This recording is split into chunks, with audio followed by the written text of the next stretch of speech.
Hello everyone, I'm Arlene Brun from Tarlac State University College of Nursing PSN2B. So for today, I will be performing the subcutaneous route. The purpose of this is to allow the slower absorption of medication compared with the intramuscular and the intravenous route. So for the assessment, we need to assess the following: the appearance of the injection site, the drug action, the um, expected response, and also the client knowledge. So, ma'am, ask ko lang po, ma'am, check lang po natin, ma'am, kung there is a presence of tenderness po, swellings, and also hardness po. So, safe naman po dito sa site na to, ma'am. And then, after that is, ma'am, meron po ba kayong idea kung ano po yung mga drug actions and also yung mga expected response po? Okay po, ma'am. So, for today po, ma'am, is magbibigay po ako ng gamot sa inyo na kung saan is gagamitin po natin yung subcutaneous route. And also, makakaramdam po kayo ng konting pain, pero hindi rin po magtatagal, is mawawala din po yun, ma'am. So, makikika-operate po ba kayo sa akin, ma'am? Thank you po. And then after that is we need to move on for the planning. So for the planning, we need to assemble the equipment. So we have the sterile sterile syringe, 3 ml sterile syringe, alcohol, the micropore tape, the vial, the wet cotton balls, dry cotton balls, and also the clean gloves. And then after that is we need to check the MAR or the medication administration record against the label of the ampule vial carefully. And then read the label of the medication. So when it is taken from the medication cart, before withdrawing the medication and also after withdrawing the medication. So for the implementation, we need to perform a hand hygiene to remove all the microorganisms.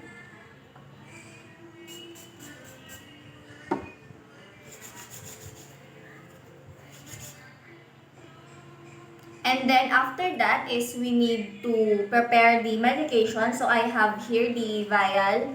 So let's assume that this is a correct medication. So diphtheria, tetanus, 2 ml dosage. The expiration date is November 2022. After that is we need to introduce yourself to the patient, verify the patient, and explain what you're going to do, why it is necessary, and how the patient can cooperate to you. So, hello ma'am. Magandang umaga po ma'am. Ako po yung nurse niyo for today. I'm your nurse Arlene po. So, maaari ko po bang malaman yung name niyo ma'am? Tingin po ng wristband po ninyo. Okay po ma'am. So, for today po is magbibigay po ako sa inyo ng gamot. Gaya po ng sinabi ko kanina sa inyo, is gagamitin po natin yung subcutaneous route. Makakaramdam po kayo ng konting pain. Pero hindi yun po magtatagal, is mawawala din po yan. Makika-operate pa rin po ba kayo sa akin, ma'am? And also the purpose of this ma'am is to lower the to allow a slower of absorption of medication po, ma'am. Makika-operate pa rin po ba kayo, ma'am? Okay po, ma'am. Thank you po. And then after that is we need to provide the privacy of the patient, close the door and also the curtain. And then we need to wear the gloves.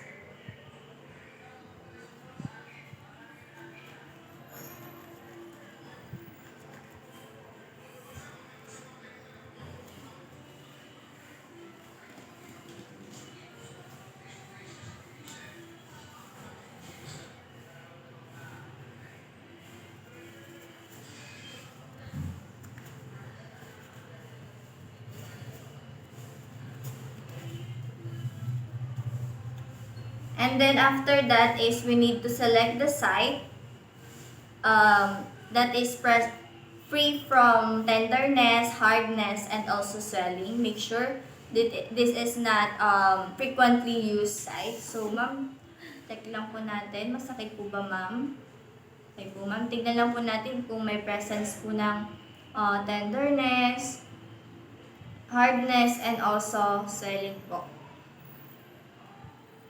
Okay po, ma'am. And then after that is we need to clean the site of the area using a cotton balls, wet cotton balls rather, using a circular motion. Start with the center and move outward about 5 centimeter.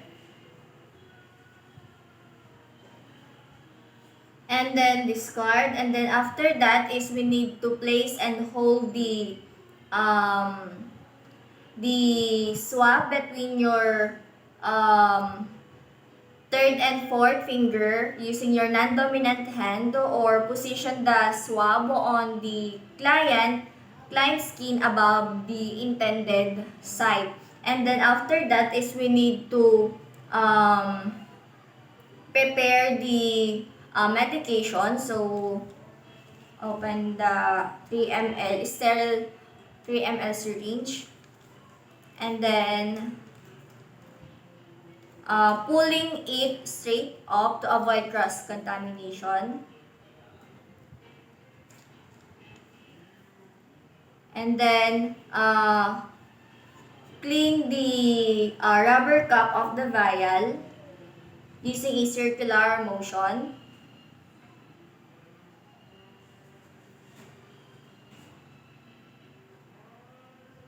Then discard. And then after that is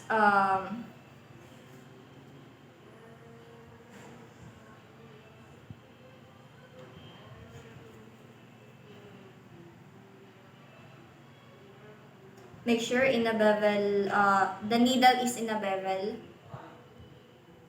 For 45-degree angle to 90-degree angle. And then push.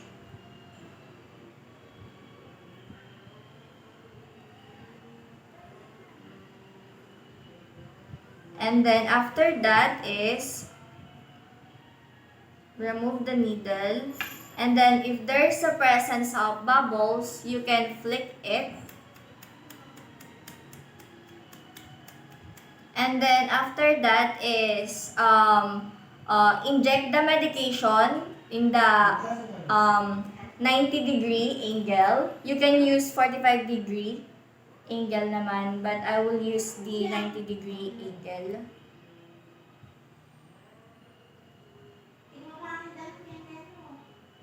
And then after that is using a non-dominant hand, pinch or spread the skin at the site and insert the needle. So I will pinch it to less the adipose tissue. So ma'am, ready na po ba kayo, ma'am?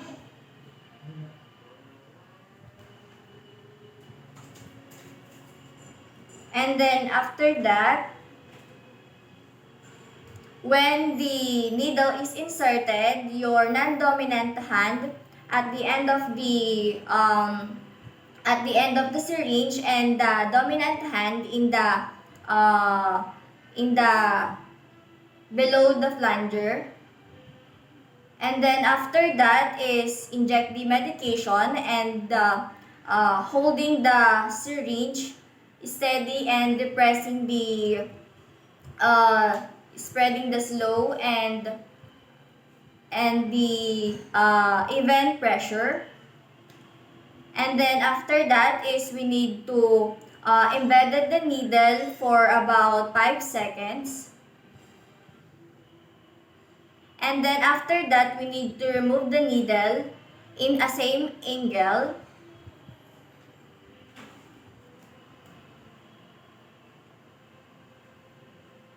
Then dispose the needle.